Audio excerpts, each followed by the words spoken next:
Good win for us on Saturday. I thought the crowd came out, the fans, and the student support was awesome.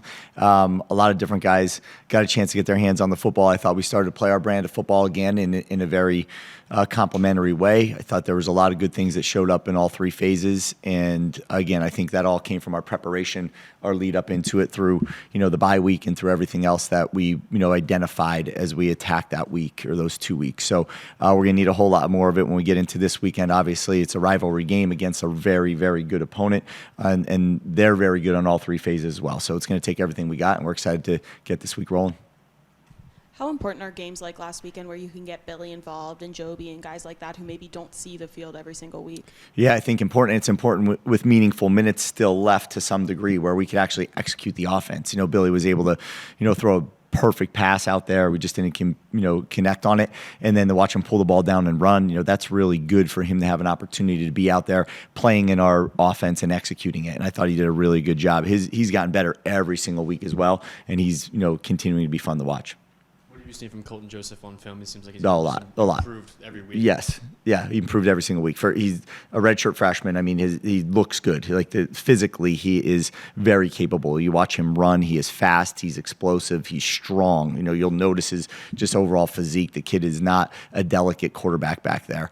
He does a really good job in the pass game, and they're starting to include him more and more in the run game and just some quarterback runs by design. So there's a lot in there that we got to prepare for. They have a lot of different. They have an offense that we faced quite a bit in my past, but then also, there's a whole lot more wrinkles into it as they progress through the season, as they go on to this quarterback. So it'll be a very big challenge for us. He's a really, really good football player. What are some of those things of his offense that have stayed maybe from when you've faced him previously? What have you let Coach Hinfield know about some of the tendencies he may have? Yeah, so when you go to it, they run a lot of the things that you saw from Tennessee, where they spread it out quite a bit so they could count the box and try to get the numbers right for themselves, and they do a really nice job of that. I think there's a lot of conversions on their verts, and the quarterback and the receivers have to be on the same page, and they have some pretty dynamic receivers out there. So there's a lot in there that they continue to do, but there's a whole bunch more though that's a little bit different. So I really think that they've progressed with that offense, and obviously Coach Decker does a great job, and Coach Ronnie does a great job. So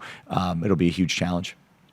How challenging is that for the DBs when they spread all the way out to the matches? It gave JMU a lot of trouble last year. But what do they have to do to kind of stay focused and not give away everything over the top? Yeah, I mean, that is the challenge, right? Is that they are so spread out, and ultimately, if you're going to try to just go 2 over 2 out there, they know that, and they have a lot of screen game, and then they have the screen and goes off of it, and then the and goes with the switches off of it. So there's a bunch in there that you just got to be really buttoned up on and make sure you are clean in the way that you're going to play those things. And you can't present the exact same picture all day long either, because they know exactly what they're doing with it. So we got to make sure we keep mixing it up. During the bye week, I know it was a lot about working on you guys Yes. selves. How much of that was with knowing that there was 2 road games coming up, considering the last 2 necessarily haven't gone the way you all wanted them to go? There wasn't much of us worried about what the schedule. I didn't really even think about that, to be honest with you. I think all we were thinking about is how do we get better, and how do we use this time over this bye week to just continue to get better, identify our strengths, also realize our weaknesses, make our weaknesses strengths, and keep progressing and advancing and accelerating our strengths. So ultimately, that was really what it was about. We didn't really say, wait, we got 1 home game, then we're away for 2, so let's do something different in the bye. We didn't really do that at all. All we were really focused on was how do we get ourselves better as quick as we can, and I thought we did a really good job of that. Knowing that this week is a road game, yes. what areas, what's kind of like the game plan going into that, kind of just dealing with kind of the elements? Yeah, well, I think that you're back to it. You saw the one game when they played Coastal. It seemed like a pretty loud environment down there on that Thursday night game, right? That's who they were playing that week, and I thought that they got pretty explosive on offense, and you could tell there was a crowd behind them. So, we got to prepare for that when we're on offense in particular. And then ultimately, it's not a bear of a trip. It's not like we're on a flight and going all the way down. It's probably it is the easiest one that we'll have all year. So I think that is, in a cool environment for our guys some of them to get to go back home or near home, because there's a whole lot from the 757 on this team. How much do you know about this rivalry? because I know JMU ODU goes back, and this is your first time kind of experiencing it. So, well, I know the deep respect that our alums have, for both teams, and maybe even, there's probably a stronger word in there, but I know as I went from place to place, this is something we talked quite a bit about with each group. They were excited about this game. I think we were in a tight one last year, and I know that this is something that every JMU and I'm sure ODU fan is looking forward to. Have you gotten a status update on Tanner? On Tanner, yeah, all good. So he had X-rays right away, and nothing in there. So he's gonna I thought he looked good yesterday. He felt good, and I think every day he gets a little bit better. You're just tweeting that out. Yeah. But you kind of mentioned the guys from the 757 and having that opportunity to go back. I know Torres mentioned it, that it's probably his last time getting a chance to play there this weekend. Yes. Have you kind of seen that excitement from those guys kind of pick up as this one gets closer, since you guys do really focus week by week? Yeah, I mean, yesterday when we went out and did what we did yesterday, it was mostly us, kind of fixing the mistakes from the game, us getting our lift in, us doing those things, and it still had, just close that game out and make sure that we're fully moving on. So we didn't really talk a whole lot about that yet. We just played that game Saturday night, rolled into Sunday, and got after it a little bit yesterday. So there wasn't a whole lot of conversation about that yet, but I'm sure that will pop up as this week goes on.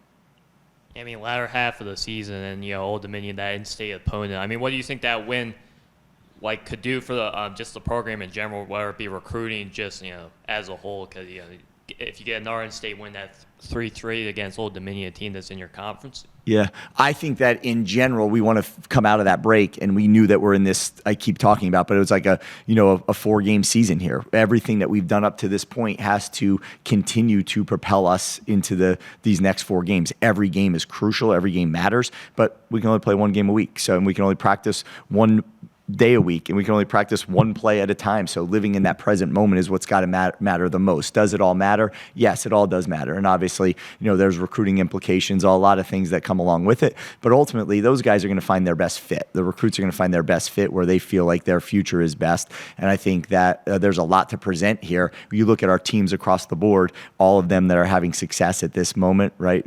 Women's soccer to go ahead and win, and everybody just continue to progress and be in championship games. And that's what this whole school's built on, right? Is the ability for everybody to support each other and win. And I think that certainly stands out. And the community support is really unrivaled. When you look at every one of these games and sold out stands and everything that comes with it, there's a whole lot here to be really, really proud of. But ultimately, you want to, put your best foot forward every single game, and you want to win every single game. And I like our preparation, again, through the bye to get us to the point where, we can lead into some success here.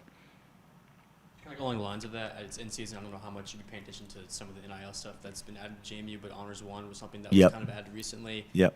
How those conversations been? How do you feel like the progress is kind of being made recently? Yeah, well, I think that it's new, right? It's a new landscape for everybody. I don't know that there's not many coaches that got into it and said, I can't wait to try to run a budget and worry about these things and first find the money, right? And then, there's revenue sharing come into it. There's so many things that are way above where I'm at, but the importance of it is really now, right? The importance for all of our fans to understand is that how they can affect this team in a major way. To come out here to every game and to watch and support is one thing, but there's also now an added, onus on every single, supporter and fan of this program. Watching in the stands is good, but ultimately you have to be even more engaged in it now, and you have a chance to truly affect your team more than you ever have. And I think that's important for everybody to understand. So I love, the direction that, Matt Roan's going in this. I love the support he has, Steve Laporta jumping into a new role, and everybody finding ways to make sure that we stay on the cutting edge of this is really important. But it really does come from, the support of our community and the support of local businesses, the support of our alums, the support of everybody. Without it, it doesn't much matter. We could be some of the best recruiters in the world if we don't have the ability to, put ourselves in a position to be competitive. It's a tough day out there.